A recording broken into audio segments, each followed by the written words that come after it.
सीखा। तो now let us talk about the geometrical isomerism. उसको फॉर्मूला को अप्लाई करके हम कुछ प्रॉब्लम सॉल्व करेंगे। So geometrical isomerism arises due to restricted rotation of groups around CC double bond, restricted rotation of groups or restricted rotation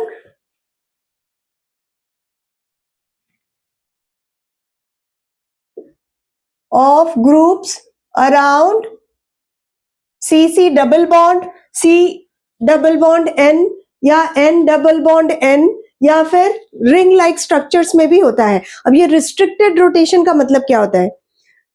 suppose अब again you have to visualise everything. यहाँ stereochemistry पूरी तरह से visualise करने की जरूरत है। हमें देखना पड़ेगा, दिमाग में इमेज बनाना पड़ेगा कि how the molecule, how the atoms और बॉन्ड्स आर ओरिएंटेड। अब हमें पता है कि कभी भी अगर आप डबल बॉन्ड लेते हो, suppose we have taken a C double bond C, what is the hybridisation state of this carbon? इस कार्बन का हाइब्रिडाइजेशन स्टेट क्या है? sp2। sp2 का शेप क्या होता है? It is trigonal planar, right? It is trigonal planar. तो इसके जितने भी सिग्मा बॉन्ड्स हैं ये सब के सब एक प्लेनर स्ट्रक्चर है। क्लियर? अगर सबके सब प्लेनर स्ट्रक्चर है तो मॉलिक्यूल कुछ इस तरह का होगा प्लेन में। अगर इस तरह के मॉलिक्यूल में कोई पाई बॉन्ड प्रेजेंट नहीं है तो हम इसको इजीली रोटेट कर सकते हैं, लेकिन यहाँ तो पाई बॉन्ड प्रेजेंट होता है, राइट?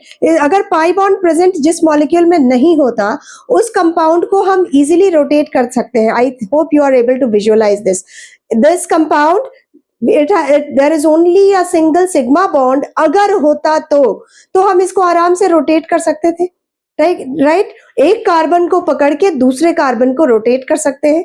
सो दैट अभी इस कंपाउंड में यहाँ दोनों red atoms towards same side, यहाँ दोनों red atoms towards opposite side हो गया, but there is a pi bond present. और हमें पता है कि ये पाई बॉन्ड कैसे प्रेजेंट होता है? ये पाई बॉन्ड होता है exactly perpendicular to this plane, right? Pi electron clouds इसके ऊपर और नीचे एक दूसरे को टच करते हैं। So the pi bond is exactly perpendicular to this plane, isn't it? It is something like this. You can visualize with this structure. देखिए ये है इसका pi bond.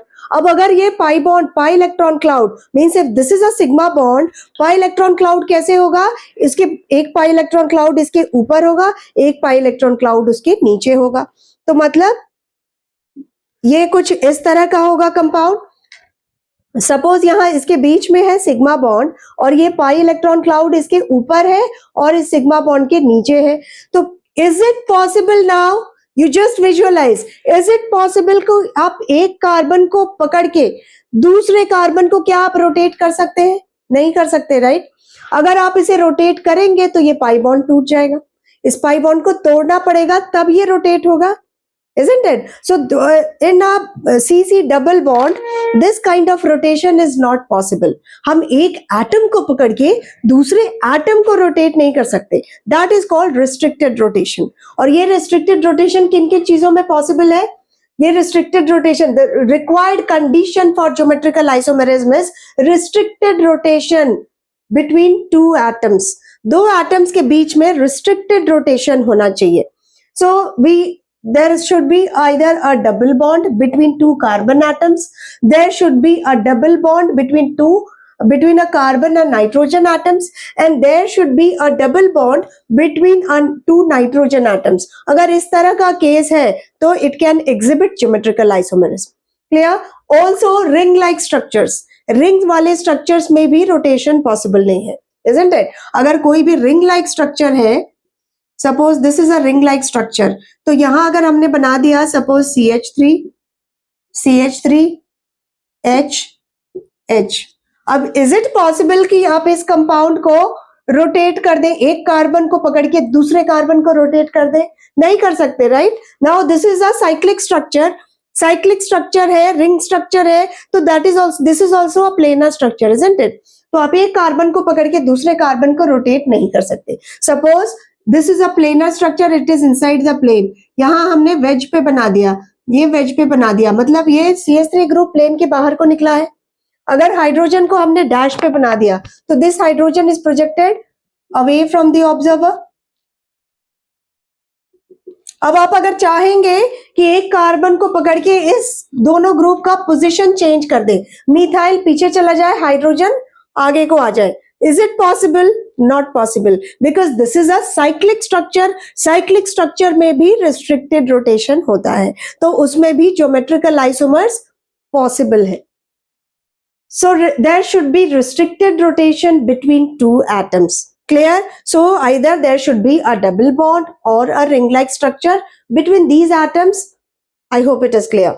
The second required condition for geometrical isomerism is two different groups should be attached at each restricted points. Two different groups should be attached at each restricted point. Means here, if this is a restricted point, ये दोनों group अलग होने चाहिए. अगर एक methyl है तो एक हाइड्रोजन, यहाँ मिथाइल है तो हाइड्रोजन. क्लियर? ये दोनों ग्रुप सेम नहीं होने चाहिए. If we have a compound 2 hydrogen, suppose किसी भी एक कार्बन पे दो ग्रुप सिमिलर हो गए तो it will not exhibit geometrical isomerism. अगर दोनों ग्रुप सेम है तो फिर आप चाहे उसको इधर रखिए, चाहे इसको हाइड्रोजन को पलट दीजिए, एक्सचेंज कर दीजिए position, it is going to be same, right? The compound is not going to change. So this kind of compound will not exhibit geometrical isomerism. लेकिन वो कंपाउंड जिसमें रिस्ट्रिक्टेड रोटेशन है and the two groups attached to the double bonded carbon or the restricted atom should be different. So these are the conditions required for geometrical isomerism. So iske basis pe we are going to solve some problems, but before going for that, let us see what are the different types of geometrical isomerism. तो अब हम देखते हैं various types of geometrical isomers. तो उसमें the first one है cis and trans isomer. Cis and trans isomer क्या होता है?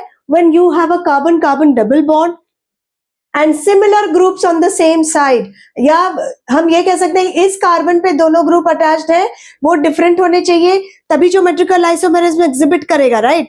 तो इस कार्बन पे जो दो ग्रुप्स अटैच्ड हैं वही दो ग्रुप्स इस कार्बन पे भी अटैच्ड हैं, तो फिर ये एग्जिबिट करेगा cis and trans isomer. Same thing will happen in the ring structure also. तो जो रिस्ट्रिक्टेड कार्बन एटम है, रिस्ट्रिक्टेड का मतलब समझ में आ गया? अब ये मत सोच लेना कि रिस्ट्रिक्ट तो हम किसी को भी रोटेट तो कर ही सकते हैं, यू यू यू यू करके किसी को भी रोटेट कर देंगे. तो बेटा दैट इज नॉट अलाउड. पूरा रोटेट नहीं करना है, एक कार्बन को पकड़ के दूसरे कार्बन को रोटेट करना है, और वो रोटेशन पॉसिबल नहीं है. क्यों? क्योंकि there is a pi bond का फॉर्मेशन. आई होप कि ये बात समझ में आ गई आपको. तो उस तरह के रिस्ट्रिक्शन इन रोटेशन को कहते हैं रिस्ट्रिक्टेड रोटेशन यहाँ, and that will exhibit the geometrical isomer. तो अगर दोनों कार्बन एटम पे दोनों ग्रुप जो लगे हुए हैं, इधर भी दो ग्रुप जो लगे हैं वही दो ग्रुप इधर लगे हैं, तो उस तरह के कंपाउंड में एग्जिबिट होता है सिस एंड ट्रांस आइसोमर. अब सपोज कि एक ऐसा सीसी डबल बॉन्ड है जिसपे चारों ग्रुप्स हमने अलग लगा दिया, ए बी सी डी, चारों ग्रुप्स अलग है, तो ये भी एग्जिबिट करेगा ज्योमेट्रिकल आइसोमेरिज्म. डिटेल में हम थोड़ी देर के बाद देखेंगे. अभी के लिए आप समझ लीजिए कि इन दोनों कार्बन पे अटैच्ड ये सभी के सभी चारों ग्रुप्स अगर अलग हैं तो this kind of isomers are called E and Z isomers. इसका जो हम नोमेनक्लेचर करते हैं that will be in terms of E and Z nomenclature. Then next type of isomers, geometrical isomers are exhibited by this compound. इसमें जो geometrical isomerism exhibit होता है तो यहाँ एक लोन पेयर प्रेजेंट है और नाइट्रोजन. क्लियर? तो जब भी there is a double bond between carbon nitrogen, यहां भी हमें दो ग्रुप अलग होने चाहिए, राइट? सपोज एक CH3 है, एक H है, या एक मिथाइल होगा, एक हाइड्रोजन होगा, इस तरह का कंपाउंड, या कुछ इस तरह का कंपाउंड C6H5, इस तरह का एजो कंपाउंड, या इस तरह के C डबल बॉन्ड N वाले कंपाउंड जिन्हें हम कहते हैं ऑक्सीन्स.